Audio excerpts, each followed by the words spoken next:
মরগের symptom আপনার দেখা একান্ত প্রয়োজন, তাই ভালোভাবে লক্ষণগুলি বা সিমটমগুলি দেখুন।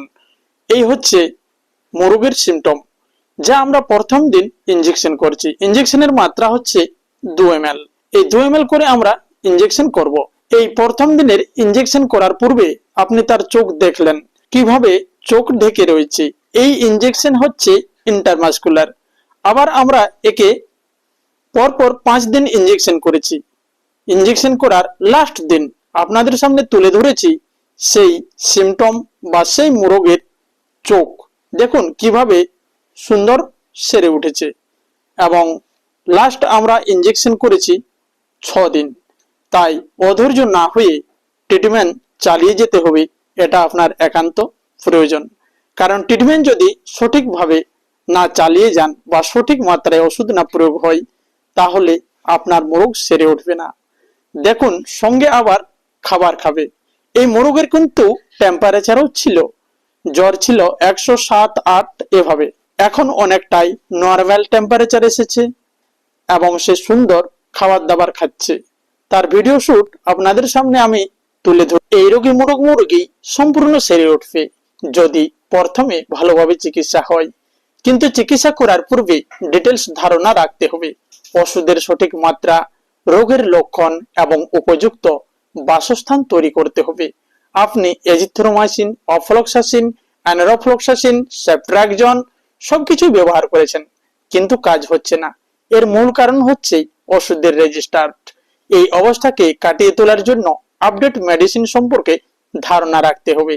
যে কোনো নিত্য নতুন মেডিসিন সম্পর্কে ডিটেলস ধারণা রাখতে হলে আমাদের এই অভিনব দেশি ফার্মিং ট্রিটমেন্ট চ্যানেলের সঙ্গে জুড়ে থাকুন এবং চ্যানেলটিকে সাবস্ক্রাইব করে আমাদের সঙ্গে থাকুন। তাহলে আসুন আপনাদের সেই প্রশ্ন আজ তুলে ধরছি। অনেক মুরগের সর্দি, চোখে জল, নাকে জল, সঙ্গে গলা থেকে ঘর ঘর শব্দ, বা যাকে হিন্দি বলে খারাটে মারনা। প্রথম প্রশ্ন হচ্ছে আসিল মুরগির এই সিআরডি কি?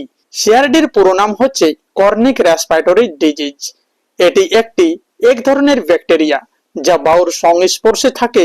যে মোরগ দুর্বল বা অফিট হয়ে পড়ে তাদের শরীরে প্রবেশ করে। সিআরডি বা ঘড়ঘড়ির লক্ষণ। যদি আপনি এই রোগের লক্ষণগুলি ভালোভাবে না দেখেন, তাহলে চিকিৎসা করবেন কিভাবে? তাই লক্ষণগুলিকে আপনাদের সামনে তুলে ধরা হলো। 1 নম্বর, চোখে জল, নাকে সর্দি, মোরগকে কাশতে দেখা যাবে।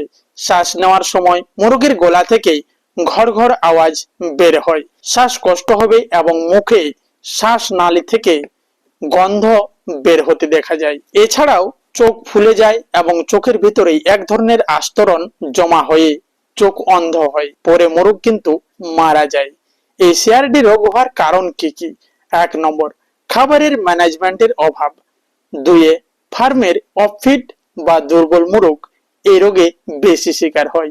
কম জায়গায় বেশি মোরগ পালন, শীতকালে বা ঠান্ডা আবহাওয়ায় ফার্মের তাড়াতাড়ি পর্দা তুলে দেওয়া বা ছেড়ে দেওয়ার কারণে হতে পারে। কম জায়গায় বেশি মোরগ পালন, ওয়েদার চেঞ্জ এবং অতি ভারী শীত। এবার আসি আমরা চিকিৎসায়। চিকিৎসা করার পূর্বে ওষুধের নাম জানতে হবে। ইনজেকশনের নাম হচ্ছে সেফটিওফোর্স তেজো 562 mg। এখানে সেফট্রিয়াকজন রয়েছে এবং তেজোব্যাকটাম। এই সেফট্রিয়াকজন ও তেজোব্যাকটাম দুটোর কম্পোজিশন নিয়ে আমরা আগের ভিডিওতে আলোচনা করেছি। তাই আর বিশেষ কিছু না বলে ডাইরেক্ট আমরা ডোজ নিয়ে আলোচনা করব। 4 থেকে 6 কেজি মুরগির ওজন হলে 2 ml, 1 থেকে 3 কেজি মুরগির ওজন হলে 1 ml এবং 300 গ্রাম থেকে 900 গ্রাম মুরগির ওজন হলে 0.5 ml ইনজেকশন করুন। ইন্টারমাসকুলার অর্থাৎ মাংসে দিনে একবার। 3 থেকে 5 দিন, প্রয়োজন হলে আপনি 7 দিন 9 দিন পর্যন্ত ইনজেকশন করতে পারেন। সঙ্গে যদি জ্বর থাকে তাহলে জ্বরের জন্য প্যারাসিটামল ট্যাবলেট, যা মানুষের জন্য ব্যবহার করা হয়। তাই এই ট্যাবলেট এবং ইনজেকশন একসঙ্গে দুটো চলবে যদি জ্বর থাকে। আর যদি জ্বর না থাকে তাহলে শুধু ইনজেকশন করুন। প্যারাসিটামল কি পরিমাণে খাওয়াবেন তার ডিটেলস ভিডিও আমাদের রয়েছে। তাই যারা নতুন তারা একবার ভিডিওটি অবশ্যই দেখে নেবেন। ভিডিওটি ভালো লাগলে একটি লাইক করুন এবং বুঝতে অসুবিধা হলে কমেন্ট করুন। জয় হিন্দ, জয় ভারত।